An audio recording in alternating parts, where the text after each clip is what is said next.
Olá, pessoal. Estamos aqui com o professor Alberto Borges Matias. O professor Alberto é livre docente em administração financeira pela USP e é pesquisador de finanças e banking. Em primeiro lugar, muito obrigado, professor, pelo seu tempo aqui conosco. Ok? Queria agradecer demais. E a gente queria falar um pouquinho sobre o cenário atual, né? A ideia é falar sobre o cenário econômico das empresas brasileiras nesse nosso contexto pandêmico, né, professor? Isso. Então vamos lá. Bom, só para contar um pouquinho de história, né? Eu comecei a minha vida como leiteiro em São Paulo, né? Distribuía leite porta em porta de madrugada, certo? Aí depois fui fazer o vestibular da USP à época e, por brincadeira, acabei passando, certo? E aí então fui fazer o curso. Aí no curso tinha um professor que era diretor da Serasa, que era uma empresa de bancos. Fui trabalhar na Serasa, fiquei lá 12 anos. E durante esse período consegui fazer mestrado na USP também. Aí não conseguia fazer o doutorado, pedi demissão, fui trabalhar em bancos. Na época tinha o Banorte, que tinha sede em Recife, tinha atuação no Brasil inteiro. Então trabalhei lá, depois fui fazer a implantação do IBMEC em São Paulo, que hoje é o INSPER, né? E aí depois na USP fui trabalhar em diversas organizações. Trabalhei no Martins, em Uberlândia, né, o Grupo Martins, onde montei o banco Tribanco. Fui estrategista financeiro da Luiza Helena por 12 anos também. E aí depois, quando eles foram para São Paulo, eu preferi ficar em Ribeirão. Tinha vindo para Ribeirão para fazer a fundação da Faculdade de Economia, Administração e Contabilidade da USP. E aí, né, nesse período, a família também gostou de Ribeirão e nós nos mudamos de São Paulo para Ribeirão Preto. Fixamos aqui. E aí, inúmeras empresas. Então, só de USP há mais de 30 anos. Então, aí a parte de formação teórica é importante. Então, eu acho que isso é uma mensagem para todos. É importante uma base teórica para que a gente possa analisar adequadamente o mundo, que não é fácil. Às vezes, se você conhecer a verdade, é um processo mais difícil. Você saber diagnosticar corretamente uma empresa é complicado. E se o diagnóstico sai errado, depois as decisões saem erradas também. Na USP, fui até final de carreira, titular, me aposentei, e aí fui me dedicando à parte de consultorias, onde já tinha estruturado o INEPAD Consulting para fazer consultorias em governança corporativa. Então, a gente implanta conselhos de administração de empresas, faz processo de reorganização, implantação de controladoria, ou seja, cuida do futuro das empresas. E, junto com isso, o INEPAD Educação, na parte de ensino à distância. Nessa parte de ensino à distância do INEPAD Educação, já tenho 15 anos de atuação. Então, tem aí, o cara tem mais de 30 mil executivos formados. Né? Então, nesse tempo todo, veja, uma pandemia a mais ou uma pandemia a menos não faz muita diferença. Tá certo? Tá certo. Então, se nós quisermos começar as pandemias, fora a crise do petróleo, né, onde depois foi montada a Petrobras, né, os carros tinham que ser adaptados para gás para poderem andar, né, e o gás tinha que ser produzido aí de diversas formas. Né? Depois, em 88, né, com a democratização do país, nós tivemos, inclusive, caça de boi no pasto com helicóptero, certo? Então, depois, um estouro, uma inflação de 84% no mês. Né? Aí um maluco que assumiu a presidência da República e bloqueou o dinheiro de todo mundo. Tá? Nessa época eu estava no Banco Central, trabalhei no Banco Central também, esqueci de falar. Trabalhei no Banco Central, fiz o planejamento estratégico do Banco do Brasil, de uma das vice-presidentes da Caixa Econômica Federal. Então, no Banco Central, eu assisti claramente uma economista imbecil bloqueando todo o recurso do país. Então, a gente pensa que o governo está olhando pelo nosso bem, muito cuidado aí com essa afirmação. Aí, depois, nós tivemos o Plano Real. O Plano Real foi feito para ganhar uma eleição e acabou dando meio certo. Endividou o país. O Brasil quebrou 4 vezes na FMI, olha aí, 4 vezes. Depois, o partido de esquerda assume, e aí você tem uma série de dilapidações do erário público. Tá? mais recentemente, com a sucessora, nós tivemos aí uma crise que é superior a essa que a gente está vivendo. Uma queda de PIB de 5% neste ano é uma queda que foi num dos últimos governos aí, em um ano. Então, a mesma coisa. Só que a gente já estava baqueado por aquela queda e agora em cima dela veio outra, tá certo? Porque a esquerda não assumiu, não aceitou, né, que a direita tivesse ganho. Então, tem briga política nesse país aí imensa, já de longas datas e fomentada por governos estrangeiros. Então, assim, na sequência, o que nós temos neste ano? Neste ano, nós temos uma queda do PIB de 5,5%, mais ou menos, é menor do que estava se esperando, e em função de ser menor, as bolsas de valores geraram expectativas mais positivas. Só lembrando que bolsa de valor trabalha futuro, trabalha expectativa, não trabalha o presente nem o passado. A contabilidade trabalha o passado, né? E a gente está no presente tomando decisão. Então tem que estar atento. A queda da produção industrial deve ser ao redor de 7 a 8% esse ano. Então, nós temos pela frente, já tivemos agora no segundo trimestre, temos pela frente um grande baque. Hoje eu participo de 13 conselhos consultivos de administração de empresas. Eu tenho empresas que dobraram o faturamento, né? A empresa química que começou a produzir álcool gel, com essa demanda de álcool gel, dobrou o faturamento, né?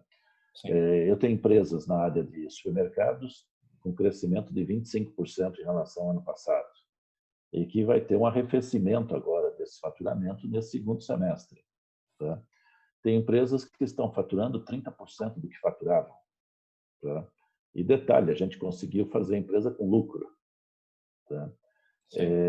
Empresas na área de distribuição de combustíveis, teve um baque na distribuição de combustíveis, tá? O volume operado hoje é na faixa de 35% do que estava também, tá? E a empresa com lucro, ela estava com prejuízo, com faturamento enorme, e agora tem lucro com faturamento mais baixo, tá?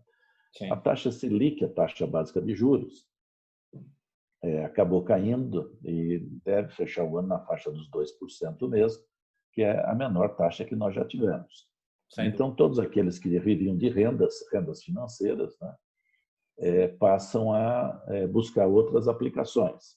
Então, nessas outras aplicações, nós temos o quê? Imóveis. Então, a demanda por imóveis ela cresceu em função da pandemia e do uso do que nós estamos fazendo agora, das videoconferências, né? Tem dia que eu participo de 7 videoconferências. Isso é um literal desastre, muito cansativo. Sim. Então, em função disso, as pessoas saíram das suas bases e estão buscando casas com home office, casas apropriadas. Isso significa terrenos maiores, normalmente casas residenciais. Então, a gente vê na nossa própria região a demanda que está tendo de terrenos e casas, de apartamentos, o mercado imobiliário está arrefecido. Junto com isso, os fundos imobiliários, né? Quem não quer ter o imóvel em si, compra cotas de fundos imobiliários, né? Eu costumo A falar Bolsa de Valores, dinheiro não a Bolsa de desaparece, né? Valores também cresceu, né? Também ampliou. Sim. Então, veja, nós temos mudanças grandes já em função desse começo de pandemia, tá? É verdade. Então, na parte externa, o Brasil não terá crise cambial, né? Nós estamos aí com exportação, com balanço comercial recorde, nós estamos com investimentos estrangeiros diretos no país na faixa de 50 bilhões de dólares. Por incrível que pareça, os 50 é melhor que o 80 que tinha. E no 80 vinha muito dinheiro para aplicar nas taxas de juros. Sim. Os 50 vem para investimento direto mesmo. Então, é mais bem aplicado na produção, né? Na produção, comercialização. Então, você tem aí ganhos de eficiência. Então, esse é um pouquinho do país. Na área de governo, os governos tiveram um baque por conta da arrecadação e aí o governo federal, né, conseguiu segurar por conta dos R$ 600. R$ 600 movimentou muito a economia. No mês de julho, nós não são raros os casos de municípios com perda de arrecadação, só para se ter uma ideia. Então, nós temos aí pessoas muito competentes que estão gerando trabalhos muito interessantes. É o caso do ministro da Economia, é o caso do ministro da Infraestrutura.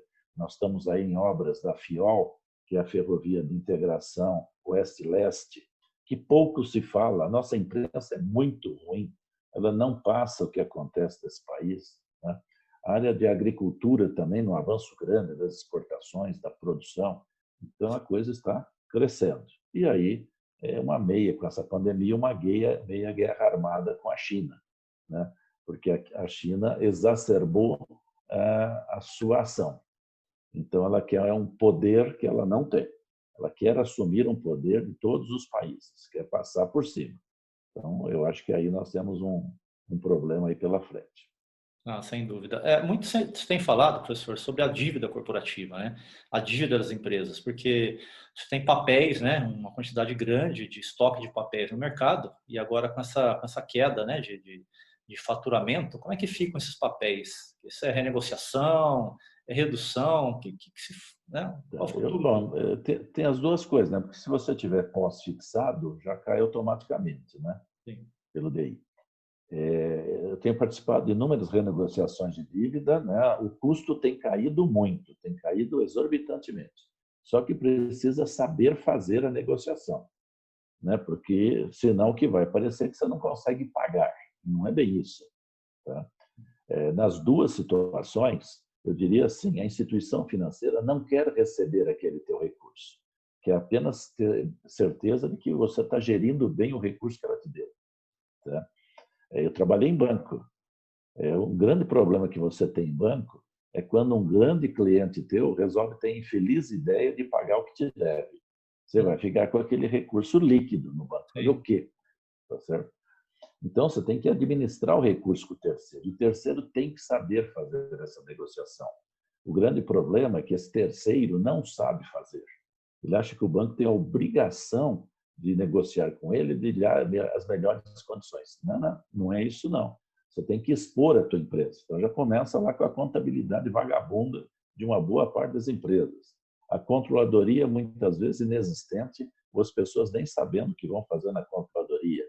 Apresentações que são ruins, né?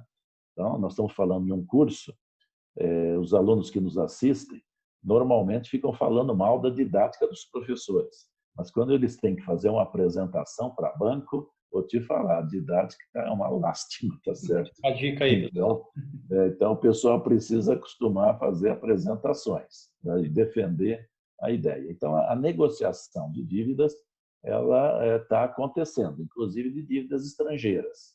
Eu tenho cliente em que eu tinha dívida de 6 anos no exterior, e isso foi negociado com tranquilidade. A pandemia ajudou a soprar tranquilidade nos relacionamentos, tá certo? Então é importante manter a calma e tocar.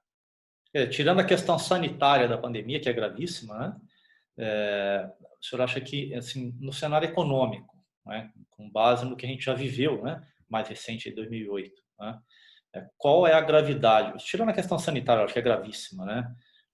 Qual é a avaliação da gravidade ou do efeito? É longo prazo? É médio prazo? Enfim, quem estiver bem estruturado consegue sobreviver bem?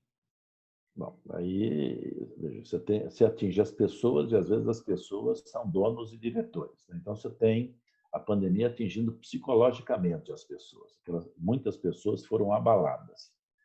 E as teorias psicológicas dizem que esse abalo pode ficar por alguns anos, inclusive. Então, nesse caso, no caso de gestores, no caso de diretores que estejam abalados, é bom ter um programa de suporte, porque também você não pode deixar uma pessoa assim tomando decisões, tá? E do lado da pessoa precisa também tomar muito cuidado. O volume de suicídios tem aumentado bastante, tá? Então a empresa precisa ajudar a pessoa física e ajudar a própria organização, ela mesma a se administrar, tá? Então você pode fazer aí deixar a pessoa em casa com atendimento psicológico, atendimento médico, né, e tocar. Dá para tocar, a gente tem muita gordura nas empresas, dá para tocar as empresas, tá? Então, isso desse lado. Do lado financeiro, veja, o baque está feito. Por que a gente discute sempre que as empresas têm que ter um caixa mínimo? O caixa mínimo das empresas brasileiras de capital aberto é suficiente para bancar 10 meses sem atividade, 10 meses de custos e despesas fixas Sim. sem atividade. Tá? Então, é bom pensar sobre isso. A liquidez ela é necessária. Esse negócio de fechar o caixa todo dia, né, no final do dia, isso é loucura. Isso gera um custo absolutamente alto. Tá? Então, você tem que saber se organizar, planejar. Administrar é planejar, organizar, dirigir e controlar. Essa é a essência da administração. Tá? Sim. Então, do lado das empresas, a mesma coisa. Deu um baque? Ok. Qual é o impacto? Qual é o tamanho do impacto? Como é que você resolve isso? O que você pode fazer de curto, médio e longo prazo? Como é que você vai ajustar? Que tipo de negociação você vai fazer com fornecedores, com instituições financeiras e, às vezes, com os próprios funcionários? Tá? Então, tem muita coisa para discutir. Eu acho que é um grande aprendizado. Todas as crises, elas devem ser levadas como um grande aprendizado. Dentro do nosso cenário, eu vou falar muito de capital próprio, né, capital de terceiros, né? E dentro desse cenário, o capital de terceiros vai ficar mais interessante? Veja, no caso do Brasil, o Brasil tem um volume de crédito muito baixo. Então, o mercado de crédito sobre o PIB no Brasil é algo como 68%. Nos países mais desenvolvidos é perto de 300%. Então, tem um enorme mercado. O Brasil pode crescer enormemente só com a liberação do mercado de crédito. Cadê o dinheiro? O dinheiro, por incrível que pareça, está em compulsório. A política econômica imbecil dos últimos anos expandiu o depósito compulsório. Para quê?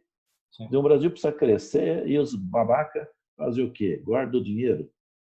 Tá? Não tem sentido. Então, isso está sendo liberado e com essa liberação o Brasil também cresce. Então, a captação de terceiros, ela hoje tem uma taxa mais baixa e tem prazos maiores. O que você precisa é apresentar o teu planejamento.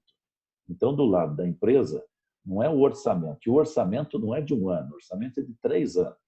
Você tem que ter um orçamento detalhado para 3 anos e depois um planejamento financeiro de 10 anos. Com isso, você consegue explicar para as instituições financeiras por que você precisa do recurso, pelo prazo e por que você vai estar, o que você vai estar fazendo com ele.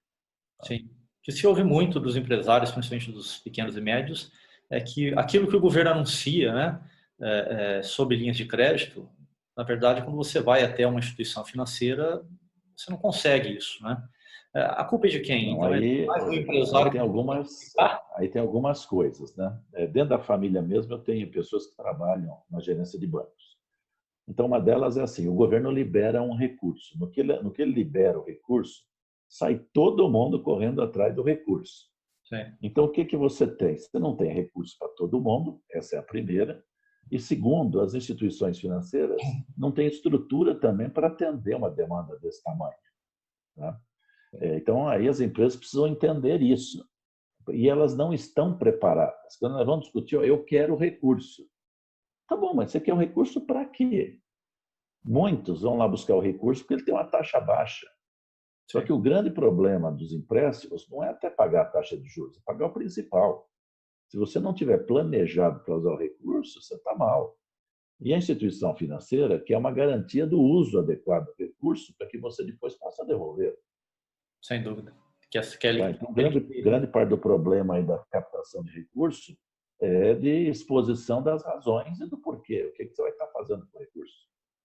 Quer dizer, o dinheiro vem, mas quem vai buscar o dinheiro não sabe explicar como vai pagar. É isso. Não, não sabe, não tem como apresentar. O cara pede lá, eu quero ter o balanço do semestre. Nas empresas que eu participo do conselho, elas fecham os dados financeiros mensalmente. Tem balanço mensal. Tá? A controladoria acompanha mensalmente. E eu já avisei que a gente vai partir para acompanhamento em tempo real. Certo? Então é isso. Uma boa parte das empresas está fora do mundo, do mundo que foi alterado, do mundo que está mudado. Sim, é verdade. Não, bacana.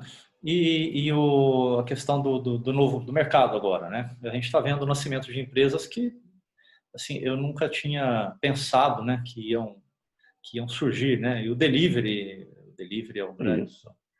Mas bola veja, da vez. tudo isso já estava desenhado. Né? Tudo isso já estava desenhado. Quantas vezes a gente não se pegou falando mal daquela mocinha que estava no Instagram fazendo propaganda de sapato, de roupa, e a gente falava às vezes de forma vexatória. Eu avisava o pessoal, olha, está nascendo um novo marketing digital, que é importante, fiquem atentos. Quer ver um caso? Magazine Luiza. Eu trabalhei no Magazine durante um bom tempo. O Fred, que está lá na presidência hoje, que é filho da Luiza Helena, ele deu uma virada fenomenal com o digital. Aí você pega outras redes de varejo que ficaram fechadas. A mesma atuação do Magazine Luiza, fechadas, perderam o valor. As ações do Magazine Luiza tiveram um aumento de mais ou menos 151% nesse período. Olha isso, por conta de delivery. Supermercados, o crescimento do delivery dos supermercados foi de mais de 400%. Então, esse é um mundo novo, é um mundo que está se alterando. Enormes oportunidades surgem para entregar. Imagina quantas empresas de entrega domiciliar não surgiram. Tá? Então é isso, a gente precisa estar atento a essas oportunidades. E surgiram novidades, vamos lá, vamos testar, vamos ver. Vamos montar o site, vamos montar uma forma de delivery, drive-thru, seja lá o que for. Tá? Mas mudou, vamos em frente. Né? Quem é que usa Telex hoje? Nossa. Se alguma empresa está usando o Telex hoje e é a sua base de comunicação principal, sumiu. Sumiu por conta do aparelho. Sim, sim. Tá?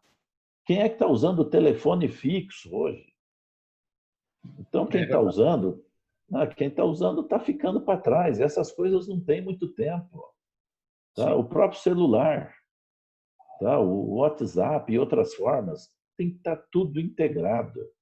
Tá? Hoje você entra no Google, você integra o site com todas as ferramentas que estão lá dentro. Tá? Assim, e você tem que se ambientar. Não é muita coisa, não é muita coisa, é um mundo novo que está surgindo. Videoconferência passou a ser usual. Né? Eu estou participando de um conselho de uma empresa em Marília, de Ribeirão Preto para Marília, dá praticamente como a São Paulo. Aí desligo e em seguida começa uma reunião em Itu. Desligo, depois uma reunião em Belo Horizonte. Certo? É uma facilidade fenomenal. Eu já tentava fazer isso antes, tinha uma resistência enorme. Agora já virou normalidade.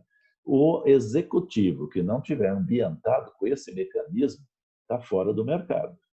É o tempo de transporte também, né? Ver todas as cidades que o senhor acabou falando aí, mesmo aqui dentro da cidade, para a gente fazer uma reunião, talvez gaste aí 20 minutos na ida e 20 Sim, minutos na volta, né? Esse tempo também ele está ficando produtivo agora, né? fica muito mais efetivo. Tá? Então é importante estar atento a isso. Gerentes de instituições financeiras, tá, inclusive banco, que está fechando a matriz em São Paulo, o Banco XP, e abriu o Vila XP ali perto de Sorocaba. E já colocou todos os gerentes em home office, e agora eternamente. Né? Porque a eficiência na comunicação com os clientes ficou muito melhor. Tá? Se não fosse isso, a reclamação que tinha aí do Pronamp, etc., já tinha batido de frente, porque os gerentes passaram a ser mais eficientes, atenderam muito mais gente agora por conta do remoto, quer celular, quer videoconferência. É verdade, a produtividade cresceu, né? Eu tenho amigos que trabalham em banco em São Paulo que entregaram imóveis de aluguel de 20, 25 mil reais de locação mês e não vai voltar mais. Eles vão trabalhar com a base remota em casa ou com tablets, né? Mesmo na rua ali, mas eles não têm mais uma mesa. Isso. Acabou a mesa deles, acabou o local de trabalho. Sim, passa a ser normal. Tá certo? Sim. Agora, nesse novo mundo também, a abertura de capital das empresas vai crescer. Então, as empresas têm que estar preparadas para olhar o mercado funcionando. Na tua disciplina, pode ser interessante você apresentar a reunião trimestral de algumas empresas, como é que são feitas. Elas estão gravadas lá no RI das empresas. Tá? Apresenta, acho que vai ser um conhecimento importante para todos. Tá? Muito A bom. empresa brasileira ela não é endividada. Perante empresas estrangeiras, o endividamento é muito baixo, porque o custo do dinheiro era muito alto. Nós estamos falando, na média aqui, endividamento de 150%. Tá? No exterior é 350%, principalmente na Ásia. E Tá? o Então, custo de vida sustenta muita gente, né? tem muito espaço aí pela frente. E o gestor é peça fundamental para gerar o crescimento. Nós temos, nós temos uma perda de empregos, infelizmente, e a gente precisa agora tratar de recompor esses empregos. Então, precisamos ter gente capacitada para fazer isso. Tem espaço para todo mundo. Sim. E o senhor acha que essa queda na taxa de juros, na Selic, ela provocaria talvez uma inflação por excesso de consumo? Isso não deve acontecer basicamente por quê? Porque as pessoas estão sem emprego, é isso? As pessoas estão com medo, né? Então, em situação de medo, incerteza, aumenta a poupança. Tá? A gente fala muito de taxa de juros, mas o maior ativo de poupança é a caderneta de poupança. Tá? Mesmo em períodos de queda de taxa, os volumes permanecem, não tem grandes retiradas, tem retiradas de volumes mais altos, tá certo? Então, aí você tem um encaminhamento aí de volumes para isso. O caso, então, da taxa de inflação, este ano é inferior a 2%, algo como 1,6%, 1,7%. Por que essa queda tão grande na inflação? Porque as empresas tiveram uma queda grande de uma das suas despesas, a despesa financeira por conta da Selic. Caiu a Selic, caiu a despesa financeira, cai o preço dos produtos. É direto. Tá? Alguns podem estar estranhando que eu estou falando que queda de juros gera queda de inflação. Eu estou falando isso sério. O que estava errado era uma mentira que tinham colocado de que a taxa de juros precisava ser alta para controlar a inflação.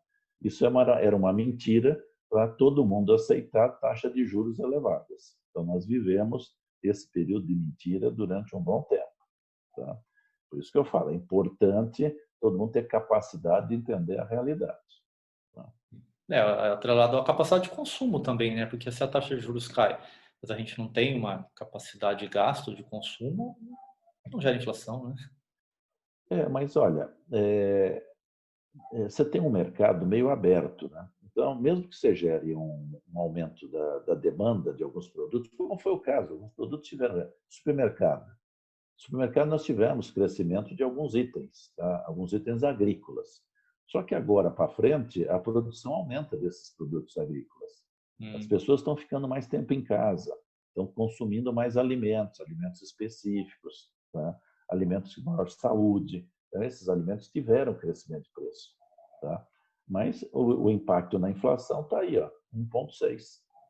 Tá? Se a gente pegar o índice, o IPCA, para alimentos e bebidas, ele está na faixa de 4. Tá? Ele foi compensado em outros itens. Então, não tem assim, nenhum impacto significativo na inflação geral do país. Então, o cenário é bom. Tirando a vacina, que está difícil. Tirando o lado ruim, o cenário é bom, certo? E sobre a pandemia, tem aí uma série de coisas para serem ponderadas. Tá?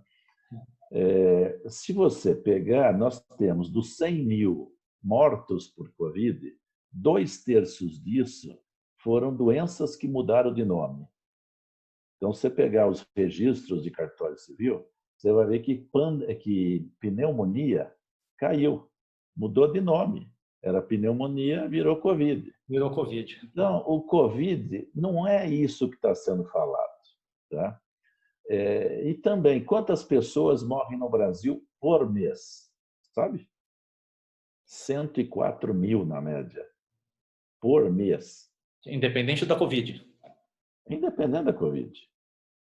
Então, assim, a gente precisa olhar bem esses números todos. Mas 2/3 do que nós estamos chamando de Covid não é Covid. É bem menor o impacto. É bem menor. Tá? E a analisar, porque nesse número eu não estou colocando a taxa de crescimento normal das mortes. Como o país vai tendo uma faixa etária média mais elevada, está aumentando o número de mortes por ano. Né? Sim, é verdade. Então você tem isso também. Não estou contando isso. Se conta, aí fica a Covid quase zero. Nunca se viveu tanto, né? O INSS reconhece bem isso, né? É quando derruba a aposentadoria da gente. Nunca se viveu tanto, Sim, né? É isso. Então, veja, o impacto, você tem um impacto, a busca pela vacina. A busca pela vacina, como é que era o processo até aqui? Você tomava a vacina do ano anterior, que tinha sido desenvolvida. Essa aqui quase vai dar na mesma. Sim. Tá? E também a gente precisa acreditar nas vacinas, né? Precisa ver aí, ter todo cuidado, porque você vai injetar no teu corpo alguma coisa que você precisa ter uma certa confiança. Né? Sim. Tem que ter uma crença na vacina, na economia, que o dinheiro vai voltar a circular. Nós vamos ter que ser bem otimistas, né? O dinheiro está circulando, né? Se você pegar só supermercados, o crescimento de faturamento foi mais de 25%.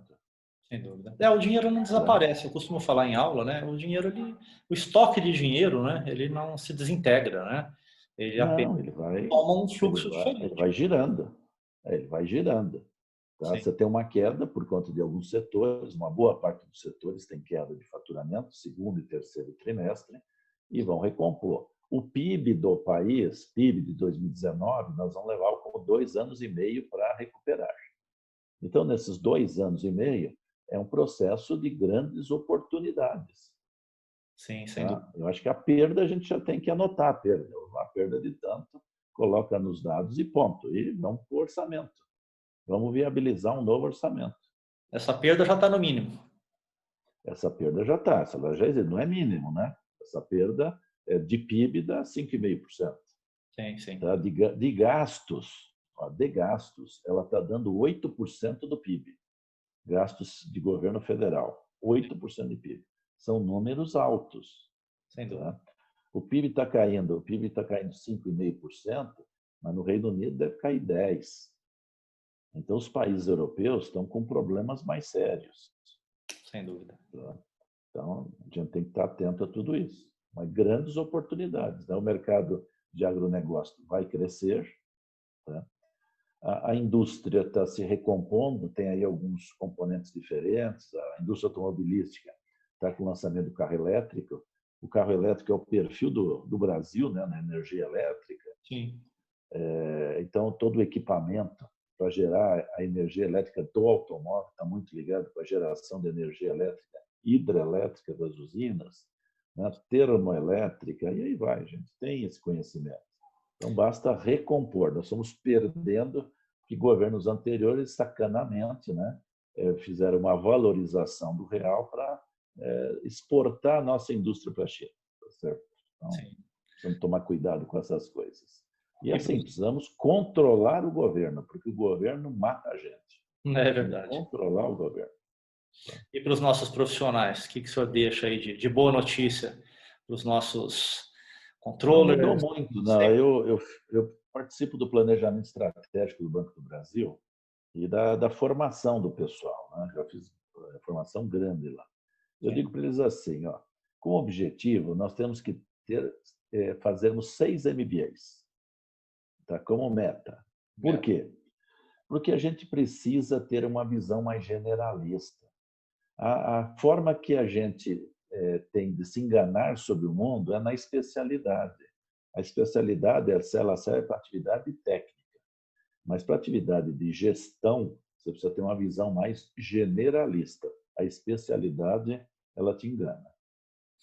Perfeito. Tá ótimo. Professor, então, o senhor gostaria de deixar alguma mensagem?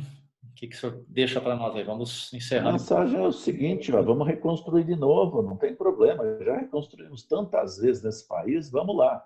E essa reconstrução vai ser maravilhosa, vai ser com o apoio de todo mundo congregado para gerar um novo país aí pela frente.